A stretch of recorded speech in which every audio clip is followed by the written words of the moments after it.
We're going to get started in about 10 minutes. Make your way forward as soon as you can. Thank you.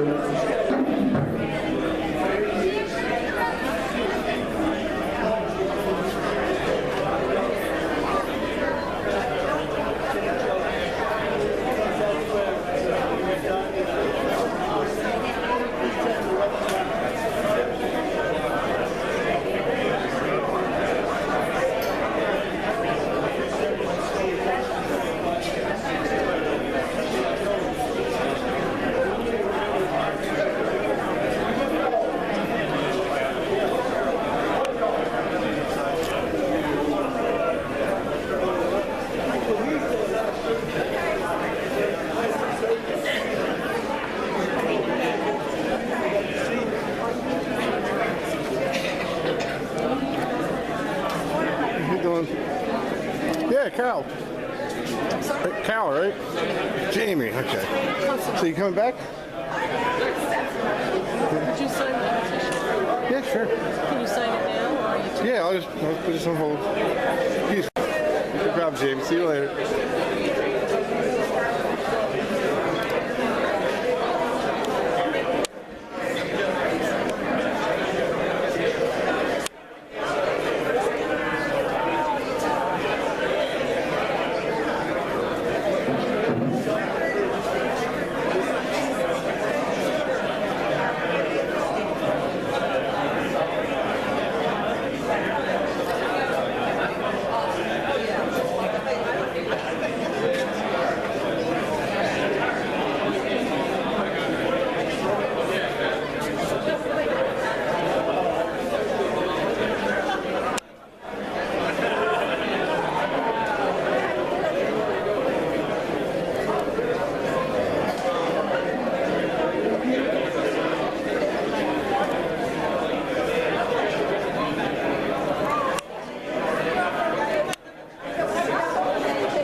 Hell of a game, huh?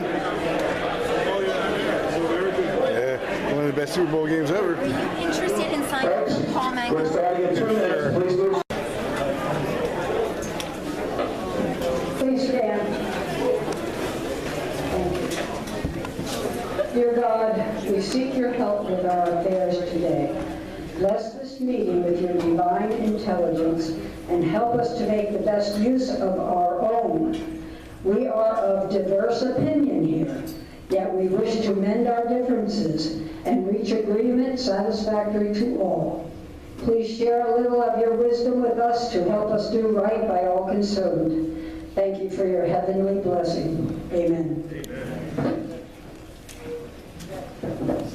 I pledge allegiance to the flag of the United States of America and to the republic for which it stands, one nation, under God, indivisible, with liberty and justice for all.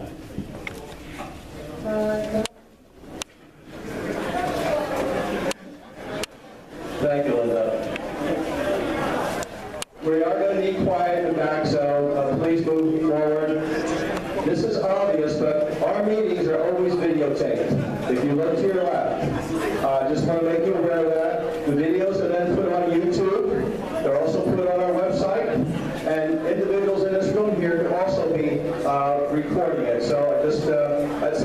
disclaimer. We want to welcome you all to our meeting tonight. We are pleased that you are here. It shows that you have an interest in your government and that you want to be an informed voter. Now, folks, we are pressed for time. Scott needs to leave to get out of here, so we're going to push this a little bit. This is an important meeting with Governor candidate Senator Scott Wagner, as well as Lieutenant Governor candidate Jeff Bartos. So as I said, we're going to move, so we're going to go right into our Rod, you up here? Rod? I hope you brought your questions. By the way, Rod is our legislative chairman, and he's going to do what do you want to do? A preamble to what Scott's going to be saying, I believe.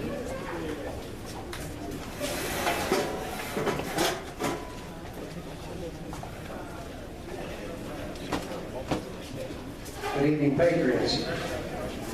I can only say that you know what it was like to put this together tonight between last-minute changes by our candidate, of course.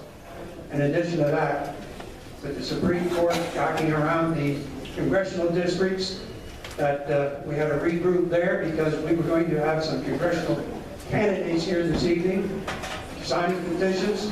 They're moving the petitions back. I can't keep up with them. Bunny Stock, where's Bunny? Bunny's the one who put a lot of this together, and I give her credit for putting up with this because every day we had to change. Who are we going to invite? Some of the candidates we intended to invite, they're not even going to be in the district that we're going to run, so we got a mess. Okay. I want to just cover one item. The most contentious item seemed to be on the trail. And that's the sanctity of life. Now, while it's the most debated and argued issue when the social committee or the social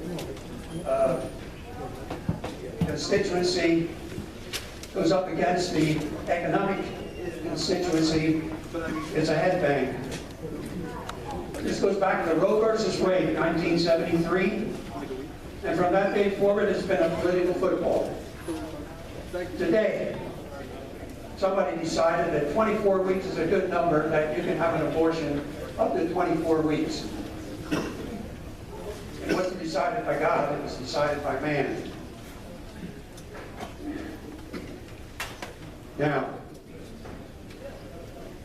what if the doctor messed up? What if he was really 25 weeks or 26 weeks? And they discovered that upon aborting the fetus. What does that mean? Does that mean that one violated the law? Or does that mean the doctor messed up and he should be held accountable?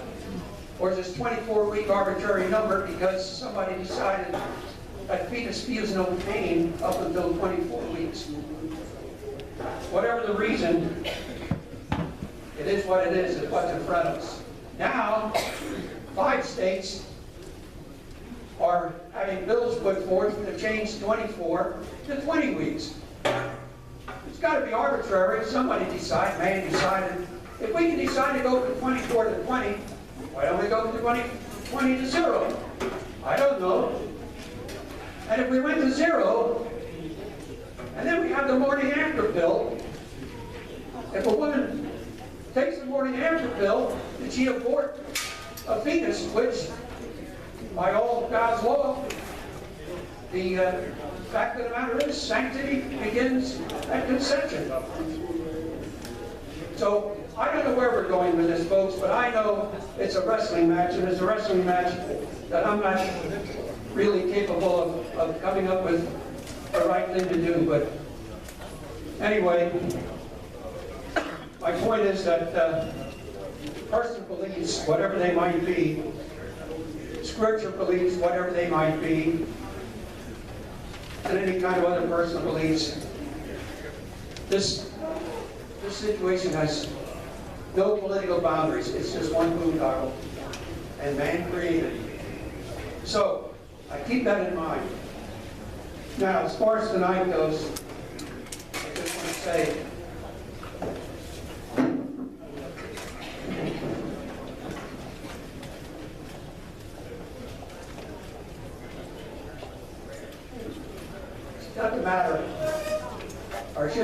doesn't matter who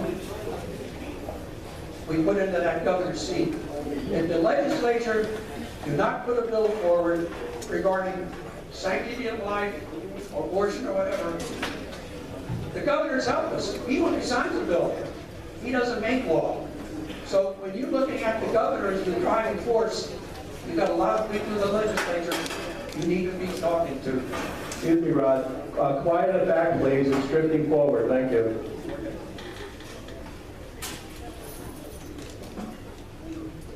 This evening, it's my expectations we will hear about things such as cost of government, education, corruption in Harrisburg, pension crisis, right to work, paycheck protection, property tax, Second Amendment. We might even hear about sanctuary cities. I think there's 2 in Pennsylvania. I have no idea what the platform is tonight by our guest speakers. I'm sure a lot of this will get covered. And I'm going to turn it over to them. And upon the completion of the meeting, I'm going to expand on those issues. You need to hang around to hear the ramifications of these issues should we not get things accomplished in Harrisburg. I now introduce our Lieutenant Governor candidate this evening, Jeff Bartos. Very brief, I'll let him tell you more about him, but he and the candidate for governor are committed to restoring hope and opportunity and some economic sanity in this state.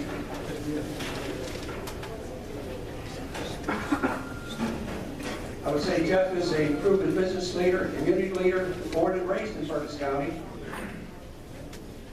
Jeff has been a Pennsylvania resident his entire life, owns a constructing business. He and his wife Cheryl have 2 daughters, Emily and Sarah. I'll go no further than that for the night and let Jeff come up here and tell you about it.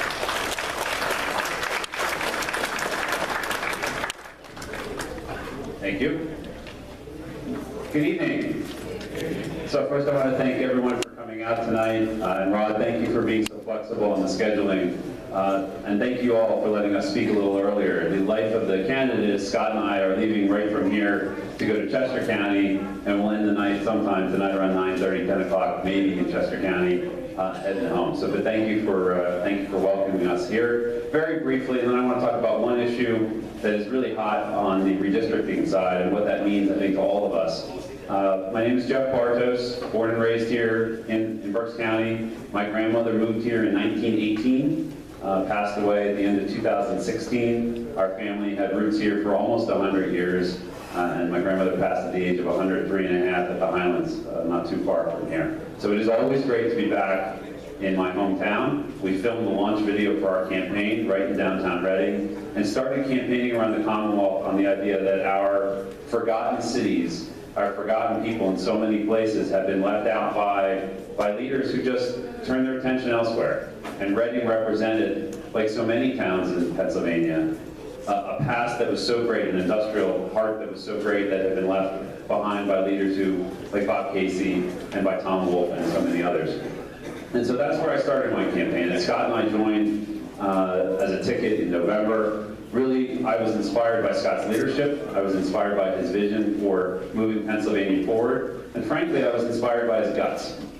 You'll meet very few people in the world who have as big a heart, as willingness to roll their sleeves up and actually get work done, and the ability to draw a following from so many walks of life and from so many people from so many different backgrounds.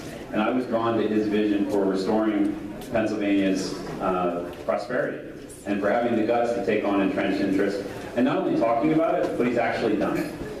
And so I'm going to briefly turn my attention to the redistricting issue, because I think there's a really important point that the media is not covering. And then I want to, of course, the balance of the time go to Scott, and I'm sure the group will have questions.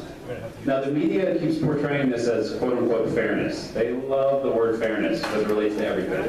They like equality of outcome, they like fairness. But the heart of the matter, and the Tea Party movement, this great movement that started in response, in many ways, to the remarkable overreach of the Obama administration and the government tentacles going into all aspects of our life, and Obamacare and other things, this movement that rose up to say enough is enough, Well, this is, I don't know how well it's covered. I'm sure the people in this room know. Barack Obama and Eric Holder raised $100 million to fund candidates who would seek in the courts what they could not achieve at the ballot box.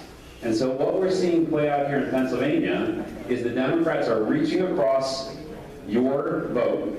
They're reaching across your sacred right to choose your representatives, and for those representatives to draw our congressional lines and our state legislative lines and our state senate lines. It's your voice, and your voice only.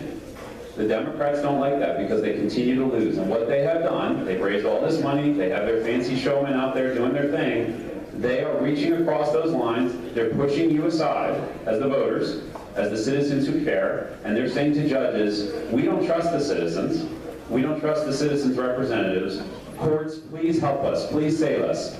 And Rod, no different than the Supreme Court in 1973, reaching out and telling all the people in this country who care deeply about the sanctity of life, you know what you think about it doesn't really matter. We're going to read into the Constitution what we want to read into the Constitution. The same judicial overreach, the same arrogance, the same hubris that we saw from a liberal activist court from the 60s on, from Earl Warren on, is playing itself out now in the Pennsylvania Supreme Court. That's what this issue's about. It's not about redistricting, it's not about gerrymandering, it's not about Stanford economists picking out which lines make the most sense through algorithms. This is at the base level, the Democrats trying to achieve victory in the courts, the victory they could not achieve because their policies are frankly not worth voting for. They lose in the court of a public opinion. They lose when they have the chance to run a presidential candidate. They lost Pennsylvania in 2008 and 16, not because of judicial lines, because of legislative lines. They lost because we had a better candidate, we had a better message, and our voters were more motivated. They cannot stop what we do. The spirit in this room, the spirit that Pennsylvania has, and I've lived this now for a year, and Scott's been living it for 4 years, they cannot stop the spirit that's in this room. But when people talk about this issue in your churches and in your homes and in your civic organizations, it needs to be at a crystal clear level. This is about Barack Obama and Eric Holder and $100 million and seeking to tell each of you that your vote doesn't matter. That's why this issue is so important. We're going to win this. I know, I've talked to the legislative leaders in Harrisburg, that we'll be suing in federal court the minute the Pennsylvania Supreme Court tries to draw the new lines. We'll be filing a lawsuit in federal court. We will take this up to the United States Supreme Court. We will prevail. We will protect your right of suffrage. We will protect your constitutional right. And I look forward to working with everybody in this room. And I'll now stop talking. I want to give Scott a chance, and I know you have a lot of questions. But I think this is such an important issue. Again, I look forward to working with everybody in this room. Thank you for having us tonight.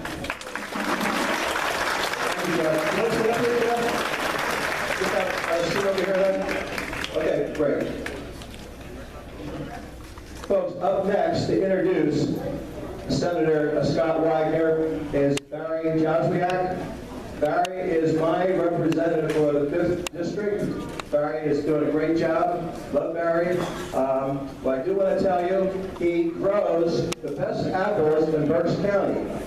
And they turn into great apple pies. Right, Linda?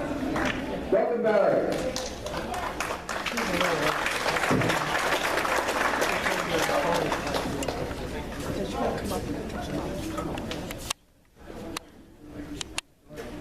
It's really good to be here again tonight, and I'm glad to see everybody.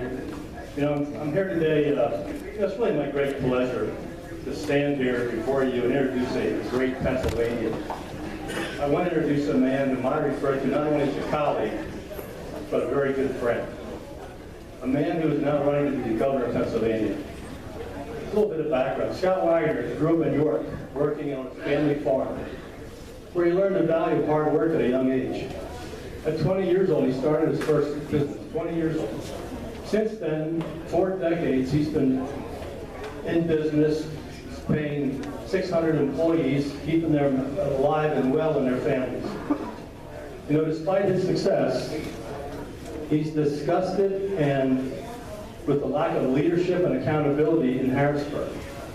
In 2014, he was elected to the state senate by winning a write-in campaign. This is unprecedented in the general election. He is no doubt the strongest conservative voice in the Senate. He has taken his private sector experience and applied it to help make Pennsylvania's economic climate competitive.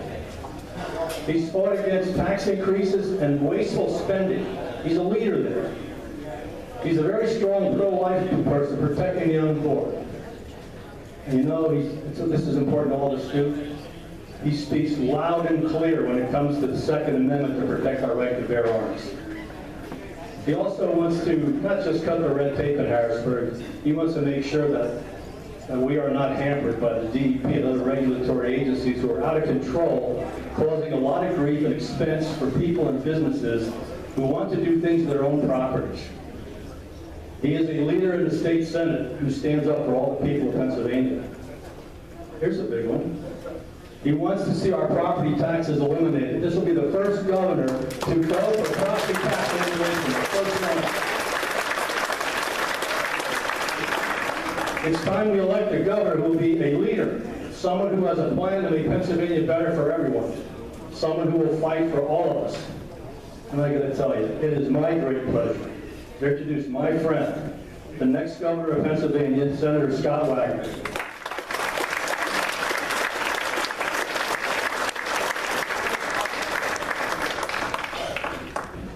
Barry, thank you. Good evening, everyone. It's great to see such a large group out on a Thursday night to learn about issues. Listen, this is a very critical election, 2018. We have experienced 3 years of a governor who hasn't signed a budget, a governor who has not done anything about expenses, a governor who hasn't done anything about managing and overseeing the various agencies in the state of Pennsylvania. There's roughly 30 of them in or out of control. Barry gave you a little bit of my background, and I come from the private sector, and so does Jeff. But I represent change, and I'm here to make change when I become the next governor. Now, I stand in front of you telling you that I have a great career already. I'm in the waste and recycling business. I have a trucking company. I love those businesses. But I stepped away 4 years ago and ran for a Senate seat because I was fed up with really two things. I was tired of being an ATM machine for politicians, and I gave a lot of money. And I kept getting lip service. They would come by every other year. I kept a notebook. You know, what are we doing on these issues? And I'd give more money. Well, we can't get the votes, but if you help us out, we'll get closer. I heard that for probably a good 15 years. Then I saw the regulations in my business go from 5 regulations in 1985 when I started my first waste company, 5 regulations in a manila folder in 1985 to a 3.5-inch binder today. Pennsylvania has over 150,000 regulations on the books. They have over 204, I think it's 204 regulations on the use and safety and operation of ladders. Now cut me a rails, okay? That's a ladder. It's real simple, okay? There's directions on the ladder. But it's out of control. But if you want change, I'm the candidate. I'm the only candidate who can beat Tom Wolf. I've been in, people call me an insider. Trust me, folks, I'm far from an insider. When I first got to the Senate in 2014, I tackled with the Senate Majority Leader, Dominic Pileggi. Now, if anybody else had the backbone and the courage to take this guy's on, I almost let another word slip out of my mouth. But, listen, he and I tangled, he's no longer there. Senator Corman is now our Senate Majority Leader, and we have more bills coming to the floor of the Senate than ever. We're passing bills over to the House. Things are happening. But what I've realized, and it didn't take long to realize, that we have a leadership problem in Harrisburg. And with leadership, it comes many things.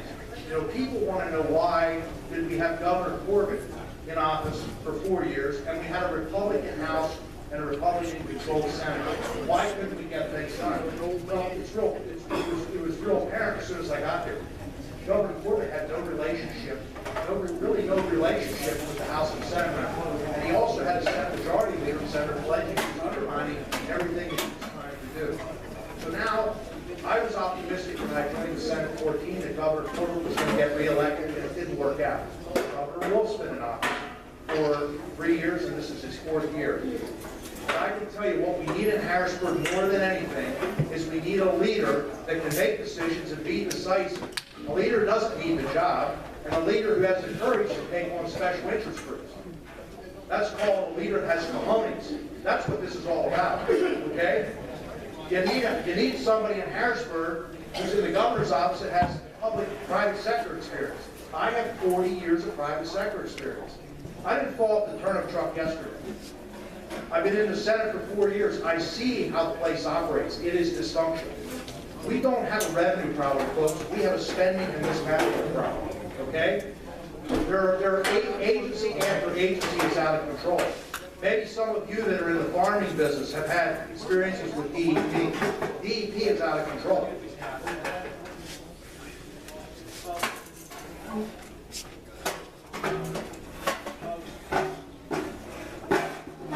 Want to use this one?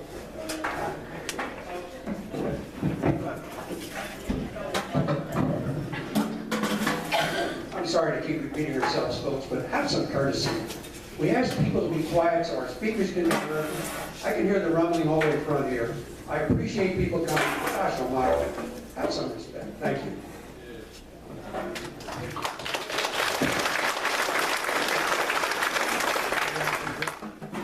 It's DEP, labor and industry, PennDOT, agency after agency. These agencies aren't being managed. But it's also important that you have a governor who understands the issues. Again, I have 40 years of private sector business experience. I've had experience with DEP, labor and industry, PennDOT. I built 2 facilities in Europe. I don't know if anybody knows what bog turtles are, but I've done 2 bog turtle studies. They cost $7,500 a piece. And I can tell you, a 3rd grader could have told these people that bog turtles don't live here. No, we had to do it. You need a governor who demands results. In my companies, I demand results. So it's leadership, experience, someone who understands the issues, and results. I'm telling you again, we don't have a revenue problem, we have a spending and mismanagement problem. The very first thing we're going to do when we hit the governor's office and the lieutenant governor's office, we are going to zero-based budget. It's real simple. People say, well, how are you going to do that, Scott? Well, I'll tell you how simple it is. As the governor will be, and Jeff will be helping me with this effort, we will be working together to appoint and recruit agency secretaries. On their priority list, zero-based budget. That means within every agency, we want to know where every dollar is being spent. I want to know how much is being spent on rent. I want to know if this agency is in a building that's owned by the state. I want to know how much they spend for heat, light, and everything else.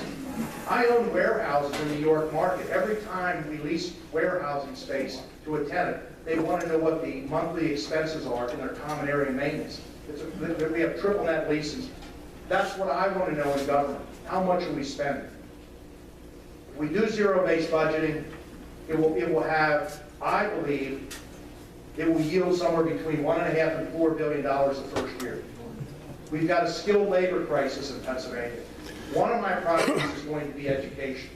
Now, for the last 3 years, we've heard about how much money Governor Wolf is putting back in the classroom. Well, I'm here to tell you, not a nickel has gone into the classroom. It's going to teachers' salaries, benefits, and the pensions. And you know something that really makes me angry when I hear teachers in the state of Pennsylvania have to buy supplies for their students. Or they don't have textbooks. I mean, cut me a break. But then you go to the Philadelphia school district, they have textbooks in the basement that are still in cases that are 10, 15 years old and have never been opened. I mean, what's that all about? So I'm sorry, we have to reinvent and retool the education system. What are we doing today? We're pushing all of our students to go to college. The Allentown School District, which is not far from here, has a 30 to 35% dropout rate. 30 to 35% dropout rate in a high school in the United States of America. That's pathetic. What we need to do is we need to start talking to children about their future career education and their future career when they're in 4th, 5th, and 6th grade, when they're the most curious. Well, we wait until they're in either 10th, 11th, or 12th grade, and what happens? If they haven't already dropped out, the guidance counselors are talking about going to college. Listen, 200,000 skilled labor positions. We're talking welders, electricians, and plumbers, x-ray technicians, dental hygienists. I mean, everybody knows the list. Diesel mechanics, truck drivers.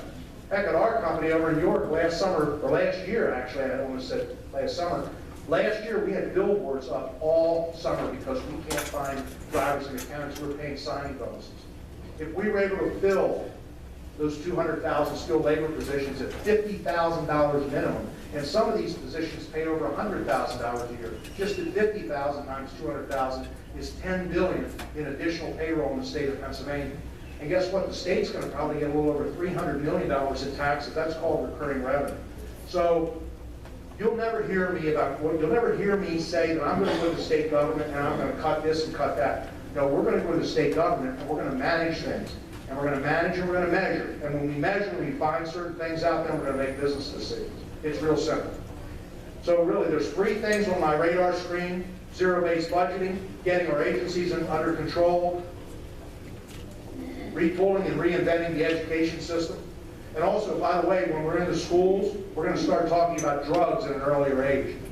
You know, we really stopped drug education in the public schools in 1987. We have a heroin opioid crisis that's off the charts right now.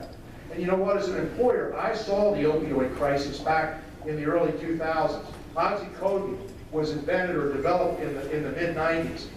And my company, Penn Waste, this is my second waste company, I started in 2000. But in 2001 through 4, I noticed we had workers with sprains and strains, minor injuries, going to the med center, coming out with 30-day prescriptions for Vicodin and Oxycodone. There was a problem. You know, last year in Pennsylvania, drop boxes around Pennsylvania, police stations and pharmacies and various other places, public places, collected 3 million pounds of unused prescription drugs. I think, this is my estimate, it probably is only 20% of the unused drugs, or less, in Pennsylvania. I'd say we have a problem. We need a governor who's going to do something about that problem. I don't have all the answers, but one thing I was involved in from the early days when I joined the Senate in 2014, I was involved with the district attorney's office and the coroner's office in York County. We formed the York County Heroin Task Force in July of 2014. I learned, this is amazing. I live in York, Pennsylvania. I get my car drive 55 miles to downtown Baltimore. Downtown Baltimore, the city of Baltimore, is the heroin capital of the U.S. Isn't that amazing? And it's not far from here either. So there's lots that we can work on. But I want to wrap up on my final issue before we go into questions and answers.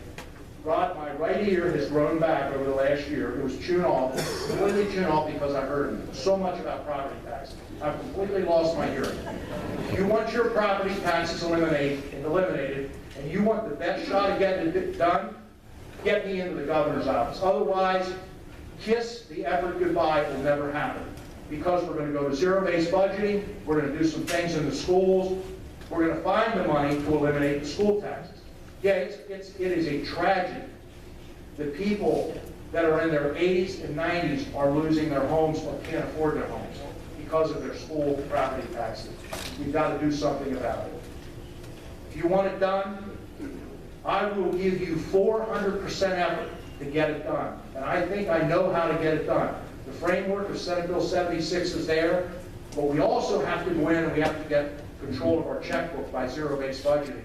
And that'll be the very first step, to eliminating property taxes in the state of Pennsylvania. And I know a lot of you in this room want to do it done sooner than later.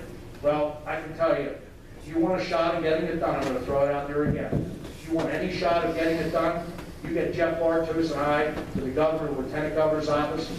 We will do everything we can to get it done. And I think the legislature is primed to do it. So with that, I'll be happy to take questions.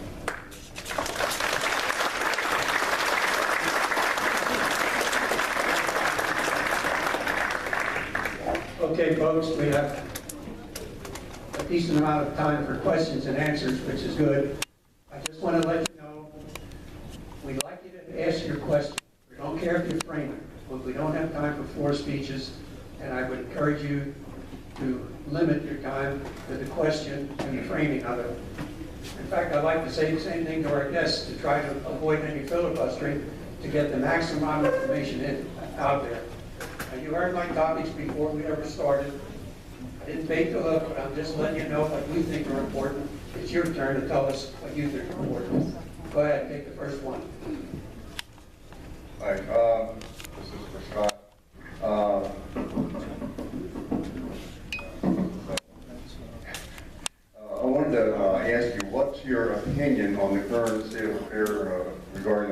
system. I believe that people on public assistance should be given a path to leave public assistance and get a job and go to work. I believe that there are people out there that can work. And we have passed, Senator Reagan in the Pennsylvania State Senate has introduced a bill that has work requirements. I think the system has a lot of improvement.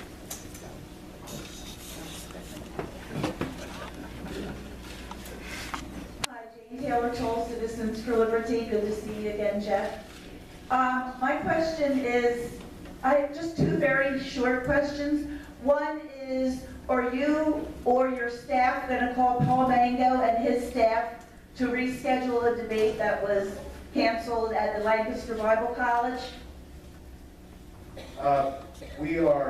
This has become an issue, and let me be clear. I reached out, the Family Institute reached out to my campaign. I had a prior commitment. We never committed to the debate.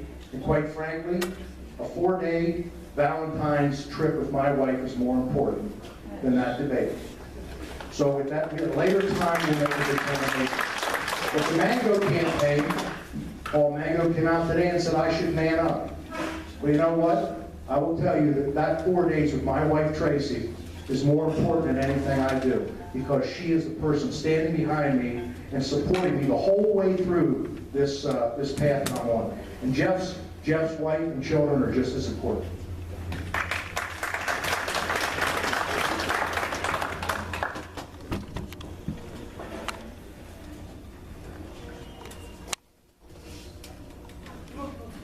I want that microphone. So I guess we should be asking Pennsylvania Family Institute for the money back on our tickets for that. We will all give them a call for the Sunday evening event. As a woman and as a mom, there's so many issues that are so important to me. I would like to see 0 sanctuary cities and counties in Pennsylvania. I would like to see the opioid epidemic solved. And there's so many things that are important to me. But in February 2016, when Wolf had his fairness bill, and I realized that you were one of the co-sponsors of the fairness bill, you were kind of on my radar. And it's been 2 years now that I personally and many people in this room have been asking me to step away from the fairness bill. I have read the fairness bills in their entirety multiple times. I know that it doesn't say anything about bathrooms, but it does say common accommodations and facilities. And we know that fairness bills that have been passed in other states, like Massachusetts, when they're passed there, the LGBTQ targets Christian organizations. And now Massachusetts does not have the Catholic Charities there anymore doing adoption services because there's no one protecting the Christians and the people of faith. So my question is this. As a Christian woman, I feel like you are not going to protect my right to religious liberties and my right to freedom of conscience. And just like football players can stand or sit for the Pledge of Allegiance or the national anthem, I feel like Christians should be able to, in a loving way, say, this goes against my freedom of conscience, just like W.W. Bridle did as Bloomsburg, and they're not being closed down because 2 women came in and asked for 2 wedding dresses. So my question to you is, for people that Christianity is not just about lip service to us, it's really a conviction of the heart, and we have to obey God first before government. Why should we as Christians be voting for you when we feel like you're not going to be supporting our freedom of conscience, freedom of liberty, and religion, and also bathroom politics? Okay, let me respond. Well, let's cut to the chase here. This is about the 3rd bathroom. I will not, under any circumstances, and I hope you're getting this on your video, the Mango campaign, I will not sign a 3rd bathroom bill when I'm governor, period. When you talk about the fairness bill, the fairness bill, Governor Wolf's bill, no. The bill that I co-sponsored is a bill that is an anti-discrimination bill when it comes to housing and employment. I do not discriminate at my company. If you read the bill, you're right, it says nothing about bathrooms, it says public accommodations. And I have no interest in infringing on your religious freedoms. Okay? This bill has to do with just housing and employment discrimination. Today, if you have someone that has a different gender, or it's under that classification, you as an employer today can fire that employee without cause. It is true. I will debate you because I had an attorney do research on it. And as a business owner, I would never do that. So this is about, you may not agree with me, but I will tell you, I did my research. I went out and hired a private attorney before I co-sponsored the bill. So for you to sit there, unless you're an attorney, and tell me what the legal opinion was, I'm going to challenge you on that. But I will tell you, I will not sign a third bathroom bill that comes to my desk as governor, but I will not discriminate in my business against someone who is in the gender classification. Okay, period. And I'm going to let Jeff and I have discussed this in depth. Yeah, no, I think, so my Senate campaign, before I switched in November, the American Principles Project donated to my campaign. You can look up the records. So I think I passed the vetting process, and I was proud to get a $5,400 check from Sean Filer and his wife. Terry Schilling and I talked about this. I would not have taken on this role. I would not have joined the team if Scott and I had not had an in-depth conversation about religious liberty, about how important it is within the Commonwealth of Pennsylvania, and to understand that we were both on the same page, that none of us want to see, none of us, neither of us, and no one in this room wants to see, if anyone was at the Family Institute dinner back in September, the gentleman from Kentucky who is living with his values and beautifully describing what he would and would not put on a t-shirt, and living with great humanity, and even said he would not print a hateful message against the LGBT community by a local pastor because, as to quote him, that's just not how Jesus would do it. And I was so moved by his sincerity. And Scott and I have talked deeply about those issues. You will see us rolling out policies and procedures and proposals regarding an Office of Religious Liberty to vet all bills before they go to the governor. I think Scott is probably not too modest, but certainly he does not want to make such a political issue out of this. He co-sponsored this legislation, as we talked about it back in November. He co-sponsored this legislation because in his gut, in his heart, he believes it's wrong. Pennsylvania law today allows discrimination against people who are lesbian, gay, bisexual, and transgender in housing and employment. That is lawful under Pennsylvania law. It's not prohibited. So that's just wrong, in our opinion. Now, that's wrong. We believe it. And I think most Pennsylvanians believe it. So that's the crux of the issue. Scott will not sign legislation. He will not sign legislation as governor that allows a boy and a girl to share common facilities, period, full stop. He will not vote for a bill in the state Senate, if it comes to the floor, that allows boys and girls to share common facilities, full stop. The shame of this, and Scott won't do this, but I will, the shame of this is there is a candidate running for governor who is making himself out to be the poster child for the social conservative movement, who just showed up. And I challenge you, I'm not gonna engage in this tit for tat nastiness that goes on in campaigns, but those of you who are close to that candidate, go ask him when he was first interviewing consultants and he was asked, are you pro-life? Go ask him what his answer was. Go ask him what his answer was when he started campaigning. Go ask him when he was told by one of his consultants about, you can't say that, you gotta say it differently. I would submit to you, and I watched this over the last year, special interest groups, groups that are around economic issues or social issues, unfortunately, candidates will use you. They will tell you what you want to hear to gather your support. They will use these issues as a wedge issue. By the way, I know you're sincere about these issues. We talked about it. Your heart is in the right, 100%. We talked about it at great length back in Berks back in June. But there are candidates who use these issues as wedge issues. There are candidates who use these issues to bolster themselves at the detriment of others. I reject that. Scott rejects that. We are private sector business guys who are doing this because we want the Commonwealth of Pennsylvania to be a place where our children and grandchildren choose to live. We want Pennsylvania to be the fastest growing, most dynamic state in the country. We want people of all faiths, to live within their own faith. They'll practice as they choose, to have their religious liberty protected. None of that is being discussed, I think, in a sincere way. It's a real shame. And finally, with respect to the Family Institute, who I love their dinner, and I think the world of the Family Institute, and a lot of their supporters have supported my campaign through the year. They do great work. The way it's being portrayed, again, is using this wonderful institution, the Family Institute, as a political football, as a wedge issue, to try to hurt the front runner here, who's only trying to do what he believes and sincerely believes is the right thing. And I can tell you this about having gotten to know Scott Wagner, you will never ever doubt where he stands. You will never ever doubt where he stands. He will look you in the eye and he will tell you the truth. You may disagree. We don't always agree on everything, but you can rest assured you will get a straight answer and you will know the man was speaking from the heart.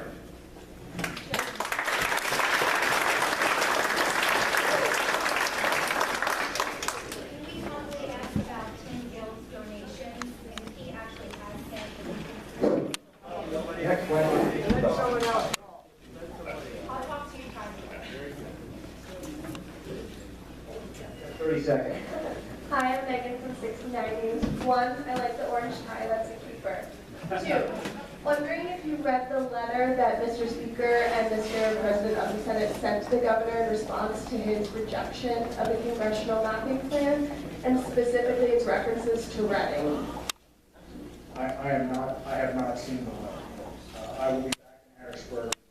We were waiting on sort of a determination of maps. We expected to possibly be called in this week, but we haven't been. I have not seen the letter. Follow-up question. The President of the Senate and Speaker of the House, they said that they felt that Reading and the rural areas of Berks County had to be connected. Do you agree with that? Again, I haven't seen the letter. But what I do know is there's a town, Montgomery County, had its congressional district split up into 4 quarters. And there's a lot of stuff that's being done that doesn't make sense. But I think I'm a business guy. I have to sit down and I have to look at it. I have a lot of questions, and I haven't had the opportunity to do that. I'm not in the map process. Thank you. Next question.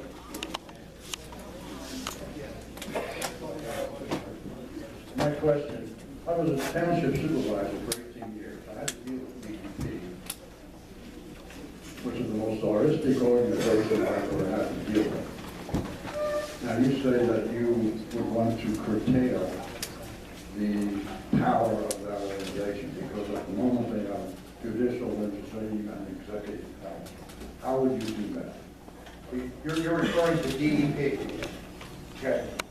Number one, when you're elected to governor, you have a responsibility to appoint and select an agency secretary. DEP is just running, it's on autopilot. And I'm just going to explain, when you go into the governor's office, there's a closet back in the corner, and it's the key closet. And when a new governor gets elected, and this has been the protocol for years, the governor goes back in the closet and pulls out a key ring and says DEP on, and gives it to the secretary that he appointed. A lot of times those secretaries don't have the skills to run that agency, they've never managed a large organization, and they just basically do what they want to do. A great example was Governor Wolf appointed John Quigley as a DEP secretary. John Quigley came with a very radical environmental agenda. The governor has the right to set policy along with that agency. And also, you may not know this, but DEP, this is an ingredient for disaster, DEP has 75 in-house attorneys. Okay? Trust me, this is one agency that will be scrutinized very heavily. By the way, DEP used to stand for Department of Environmental Protection, but what it has become is an agency, and DEP stands for Don't Expect Permits.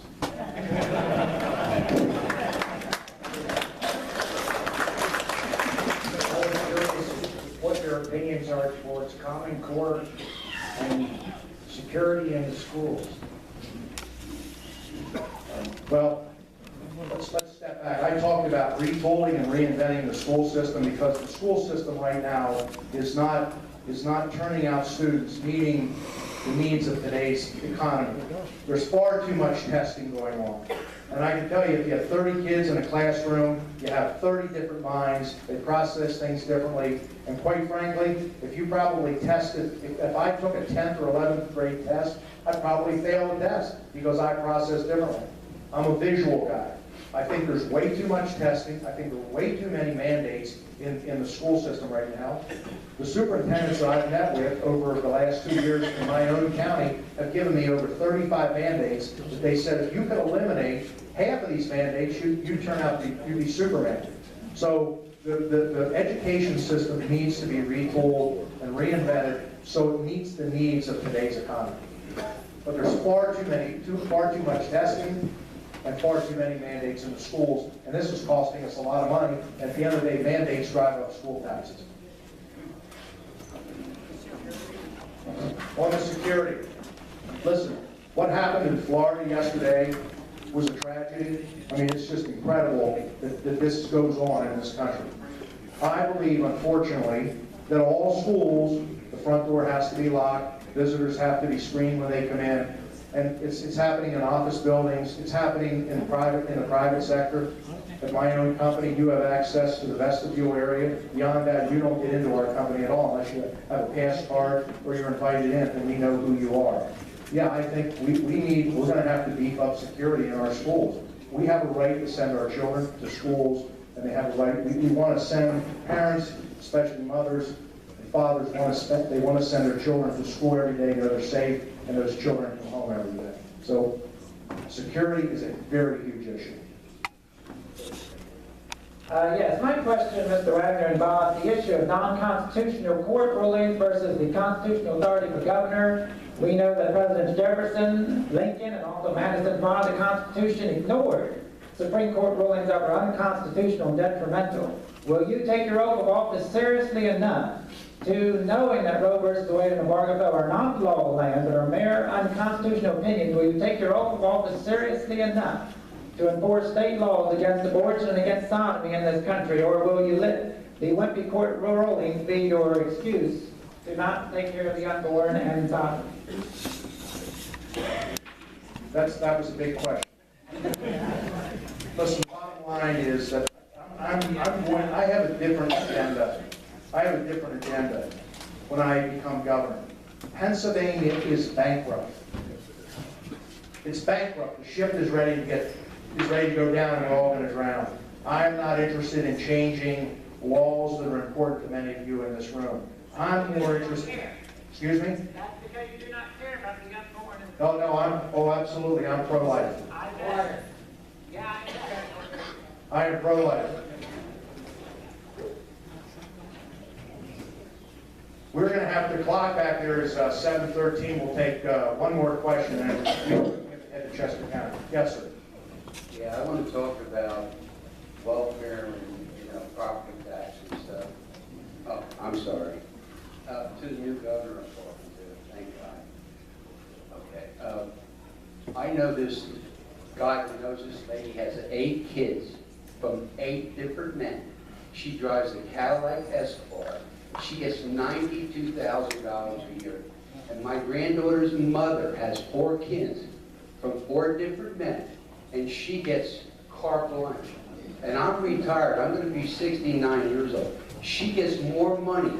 And when they get their tax returns, I know some of the ladies at the bank, some of these women are getting $13,000 to $15,000 and doesn't even work. And look at all these people here. They worked all their life and they have to worry about their property tax when all these bums are getting everything for free. What you're asking me is, you're asking me about the welfare system. The bottom line is, we have to reform the welfare system in Pennsylvania. As I mentioned earlier, Senator Reagan introduced a bill that would have work requirements if you receive unemployment or public assistance. And that is a step in the right direction, and we need to move at a faster pace.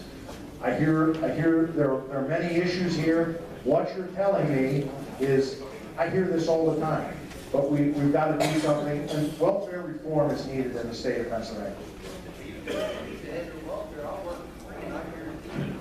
Will you make sure that we get your name and address? One more, yes. Hi, Scott. Property taxes. Real quick, three quick fire questions. One, do you think school property tax elimination legislation should run this year? Two, do you think Wolf would sign it if it got to his desk? And three, most importantly, do you think it should run this year, or do you think it should be delayed as to not give Wolf a win if it got there this year? Well, here's the big issue. Governor Wolf is not going to do anything proactively to help taxpayers on eliminating the school taxes. I guarantee you the PSEA is going to bring out all the guns and all the money to fight this for the rest of the year.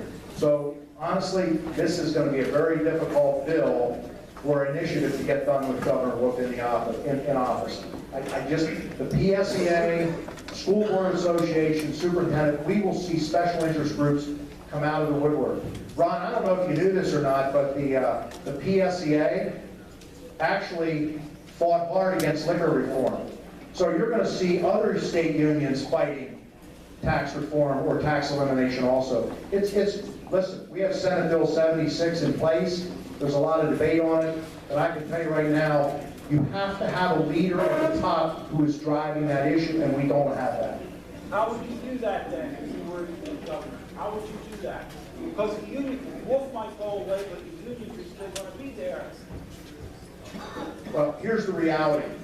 I have a lot of relationships in the House and Senate, and your legislators from your district have heard loud and clear. The bottom line is, I'm not afraid of the teachers union. And I will tell you that the teachers union has almost 181,000 members. They collect $800 a year in dues. That's almost $150 million. They're a huge lobby. I don't take PSEA money for political contributions. The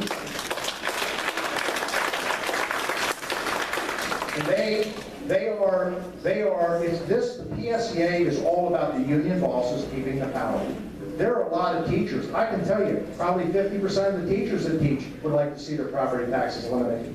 Probably 50% of the teachers that are teaching agree with almost everything you agree with in the room. But at the end of the day, it's about the power of the union bosses at the PSEA, and I will have no problem taking on the PSEA if I have to get these property taxes, school property taxes, eliminated. I have the hardest job in Pennsylvania politics, which is getting the candidate out of the room.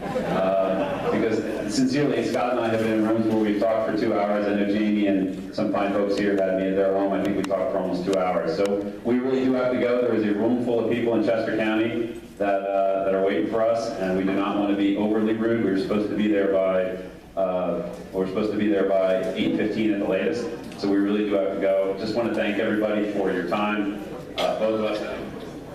When I see a veteran stand up waving his hand, sir. I would like to ask you a question. It is now national policy to allow transvestites in the United States military. If you are elected governor, you will be the commander-in-chief of the Pennsylvania National Guard. Will you issue an executive order not requiring our National Guard to have unisex bathrooms? You're asking me again the issue of the third bathroom. I will not be issuing an executive order requiring a third bathroom.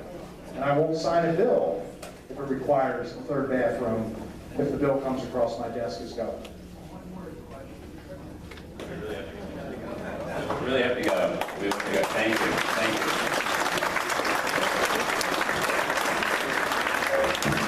Thank you, Scott. Yeah, thank you. Safe trip.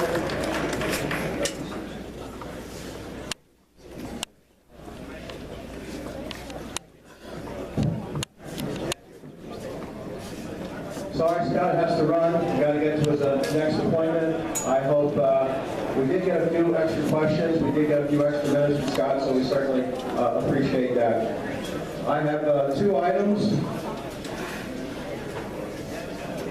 First, I'm going to give you an update on the Tri-County Tea Party Coalition.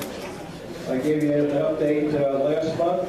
The coalition was put together last May for the 2018 election. The coalition is 5 of us from 4 groups and 3 counties, Lebanon County, Lehigh County, and Berks County. Our goal is to meet privately with many of the candidates.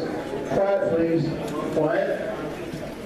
Our goal is to meet privately with many of the candidates and evaluate their position on issues that are concerned to all of us. We actually met privately with Scott Wagner back, I believe, in August. We also met with Governor candidate Paul Mangle. We also had met with Lou Barletta and all five of the candidates who were running for the U.S. 15th district. We actually had the 6th candidate, Dan, I forgot his last name. Anyways, we were going to meet with him next month. However, with the change in the redistricting, the people that were in the 15th in the Berks County area are no longer in the 15th. Berks County right now, as it stands, there is no 15th. It's going to be a 16th and a 6th. And even that map is not set in stone. It's being challenged. Governor Wolf vetoed the proposal. We have the Republicans are rewriting it. Probably it's going to go back into the courts, so we're not going to know where some of this really stands. So we're not sure what our next move is going to be. Next item I was hoping that the governor would have been here. Folks, I read something that was upsetting to me. And you heard the saying, misery likes company? Well, join me. First, I want you to think about a governor of a state. That's why I was hoping Scott would have been the whole thing here. Think of the responsibilities of the governor. He has millions of people that he's governing, trillions of dollars, in charge of, the head of all kinds of agencies. Now, I want you to think, on the other hand, federal employees. I'm not talking about necessarily the cabinet levels or the top agency levels. Just put your mind in a particular federal employee category. Now think of those two. This report here is called Mapping the Swamp, and it says 30,000 federal employees earn more than governors. Tens of thousands of federal employees earn more money than any U.S. governor. Now think of that. The governor has all this responsibility, and you have people over here that earn more than governors. The number of highly compensated federal employees is growing. According to the report, the number of federal employees making $200,000 or more increased by 165% between 2010 and 2016. Folks, that is 27% a year increase. In 4 years, that's going to double. You can see where this could possibly be taking us. I'm going to go down a rabbit trail for a second, so please humor me. Think of the different governors, different states. What state do you think might be paying the governor the highest salary? Certainly California might come to mind. Can any of you think, want to take a guess what state that might be? Anybody? New York, I heard. Somebody else? Heard Texas? Well, no. Pennsylvania.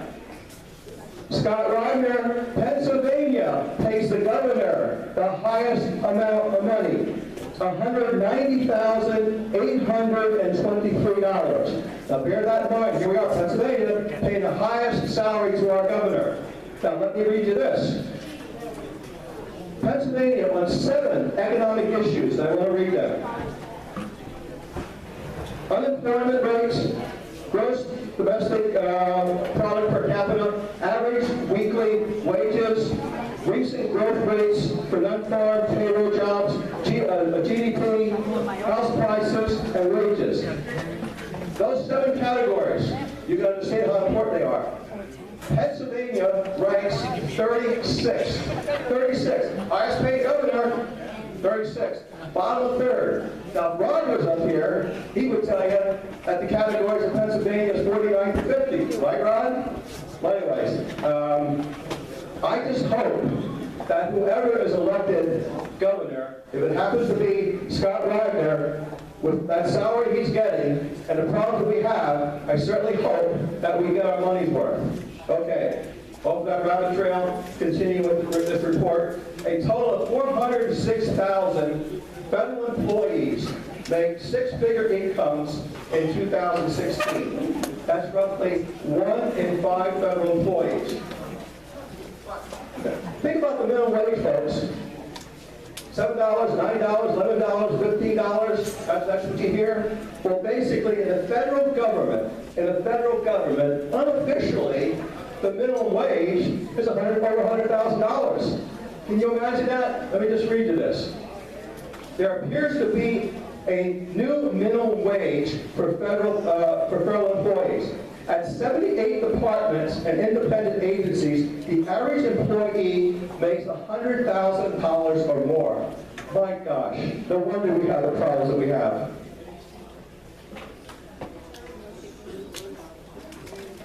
The report said that the federal government pays its disclosed workforce $1 million per minute and more than $500 million per day. Now, that has to be upsetting, but this next part is really upsetting. Paid time off. On average, federal employees are given 10 federal holidays. 10. Where the heck do they come from? 13 6 days, and 20 vacation days. That's 33 days off with pay. That turns out to be $22.6 billion, $22.6 billion just in time off. And of course, that's our money. Folks, this is another swamp that we need to drain. And you know what? I feel so much better. Thank you so much for allowing me to share that. The next governor has our work cut out for him. Okay, up next, if I can find my agenda. Carol. Carol Badecki will give us the Constitution minute, or 2 or 3, whatever it might be. Thank you, Sam. Usually I talk about the Constitution up here, and today I'm going to do something a little different. I'm going to talk about the Articles of Confederation. My class is ongoing right now. We had our second meeting last night, and somebody in that class asked me a question about the Articles of Confederation, and I didn't know the answer. So I did a little research, and this is going to take more than one night. But anyway, they asked me when they were written. I didn't know. I found out that they debated about them between July of 1776 and November of 1777. And then Congress approved them on November 15th of 1777. They were sent to the states for ratification, and they finally were put into force on March 1st, 1781.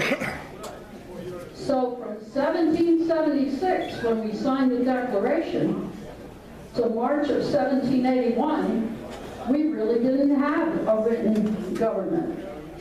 Now, the article that I saw also said that the Congress was actually governing under the Articles, even though they hadn't been approved yet. They were kind of following those guidelines.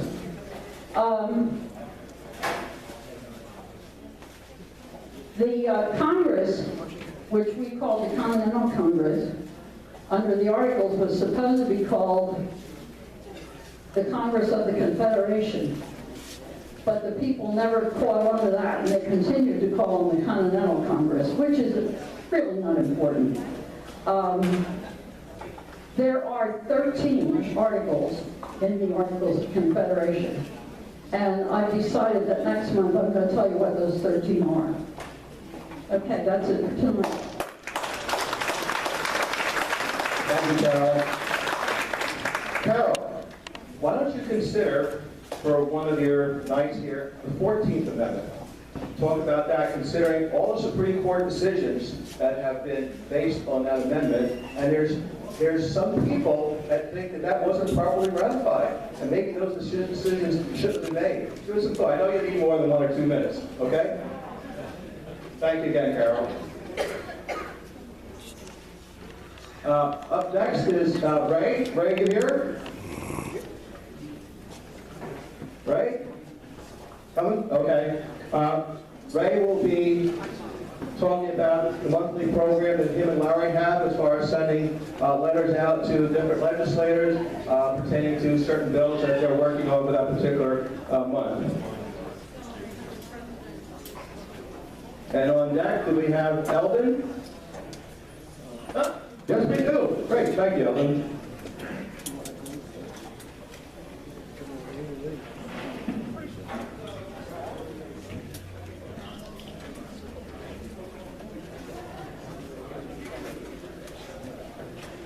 Okay. All right, this month's letter writing project is going to ask our state representatives to support and co-sponsor House Bill 2002. This is a bill that would lower our Pennsylvania income tax from 3.07 down to 2.85. To quote Representative Mark Gillen, who's an original co-sponsor on the bill, I happen to believe that the economic engine of less taxes and more dollars in the pockets of consumers and investors ultimately creates more revenue from job growth, consumptive tax raising, and retaining people in the industry in the Commonwealth to produce and consume more. Well, I think you people agree too. Some would argue that the income tax are lowered, it will end our campaign to eliminate school property taxes. This is not so. We're not going to let that happen. Again, quoting Mark, the only danger to property tax elimination legislation comes from increasing PA income tax or sales tax for general revenue spending. Since the Berks County Patriots started supporting HB 202, we have convinced State Representative Cox to review the bill, and he recently wrote and informed us that he is now a co-sponsor on HB 2002. You can pat yourself on the back for that, being a member of the organization that gets results. So that's what we have, and we can stop back at the table and sign the letter. Thank you. Thank you, Larry. Larry, is that a thank you letter? Is that what it is? Thank you letter to Gillen and Cox for already. For Gillen and Cox. Okay, folks, there's a clipboard going around. It's thank you letters for Gillen and Cox for what they did. So, thank you. Okay, up next, we have Eldon. He's going to be talking about Agenda 21. He has 20 minutes. Actually, Agenda 21, you can probably spend days talking about it. So I'm not sure how he's going to whittle that down to 20 minutes. So, come on, Eldon, a little faster, behind schedule. No, we're doing fine. Take your time.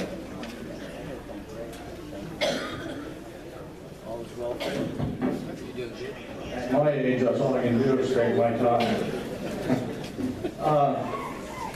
How many of you here are expecting that they were going to hear about property tax tonight? Okay, and I apologize for that kind gentleman who called in the Mighty Mouse this morning. He just made a mistake. I'm sure we'll be addressing property tax in the future. All I can say is stay tuned, and I want to thank you for coming out to put up with my ugly face.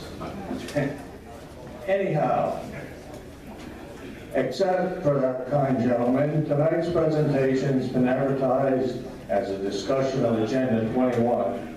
We'll get down to that, but first, I'd like to follow up to presentations that Tom DeWeese Wagner made on our meeting back in July of 20.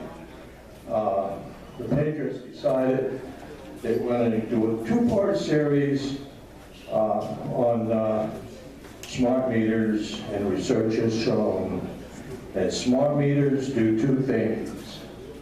They steal our health and they steal our privacy.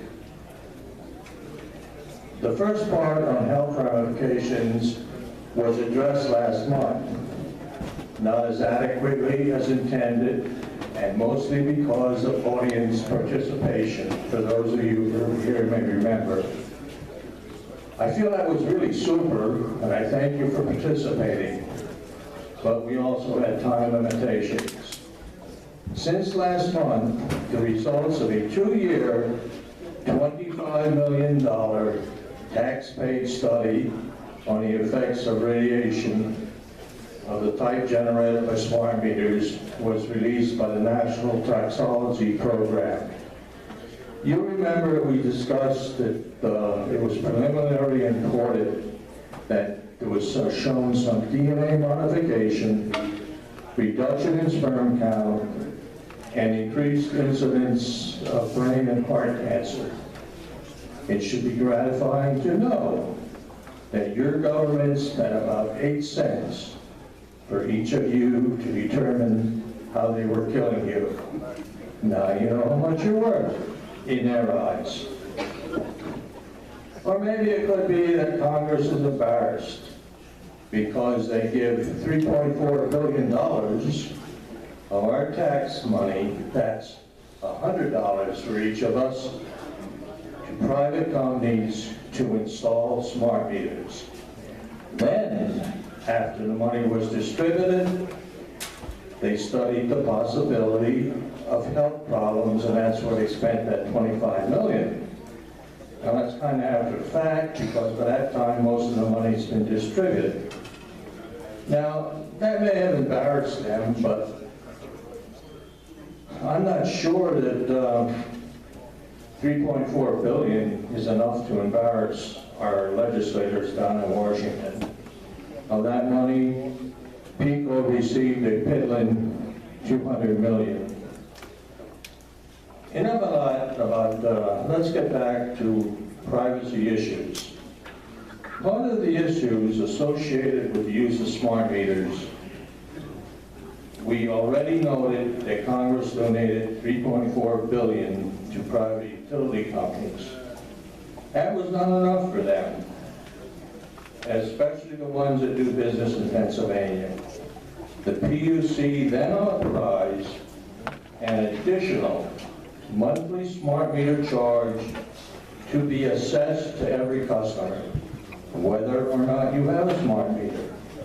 I believe the charge is about $1.05, because everything that happens in Pennsylvania General Assembly is so transparent, it's clearly shown on your monthly electric bill. I mean, if you look at it, you'll see it. See, right here is a line item that says, will I find what it says here?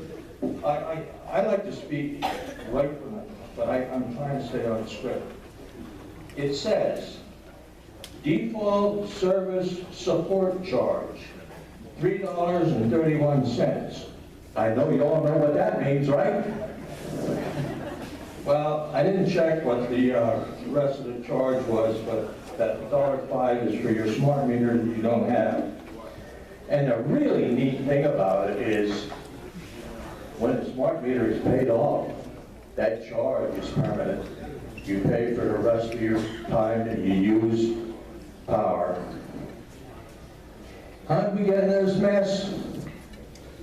Back in 2008, the Pennsylvania PUC, and I claim illegally, mandated that all utility companies, with some minor exceptions for small companies, would use smart meters to record electric, gas, and water usage.